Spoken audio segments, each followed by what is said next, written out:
تو پھر میں ایک فتویٰ دے دوں آپ لوگوں کو کہ میاں بیوی کے جھگڑے میں زیادہ غلطی میاں صاحب کی ہوتی ہے؟ وہ اس لیے کہہ رہا ہوں کہ بھئی اگر اس بیچاری کی عقل کمزور ہے تو تیری تو پوری ہے نا، اور تو برابر کی سطح پہ اتر کے جھگڑا کر رہا ہے اور اپنے گھر کو تباہ کر رہا ہے اور اپنے بچوں پر برا اثر ڈال رہا ہے اور اپنے گھر کے ماحول میں تلخی لا رہا ہے، حالانکہ تو سمجھ رہا ہے کہ اس کا شعور کم ہے، پھر تو کیسے اس کی سطح پہ اتر آیا؟ تجھے درگزر کرنا چاہیے تھا، محبت کرنی چاہیے تھی، تیری ذمہ داری زیادہ تھی۔ تو پھر میں ایک فتویٰ دے دوں آپ لوگوں کو کہ میاں بیوی کے جھگڑے میں زیادہ غلطی میاں صاحب کی ہوتی ہے؟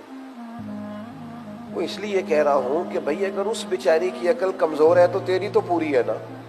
اور تو برابر کی سطح پہ اتر کے جھگڑا کر رہا ہے اور اپنے گھر کو تباہ کر رہا ہے اور اپنے بچوں پر برا اثر ڈال رہا ہے اور اپنے گھر کے ماحول میں تلخی لا رہا ہے، حالانکہ تو سمجھ رہا ہے کہ اس کا شعور کم ہے، پھر تو کیسے اس کی سطح پہ اتر آیا؟ تجھے درگزر کرنا چاہیے تھا، محبت کرنی چاہیے تھی، تیری ذمہ داری زیادہ تھی۔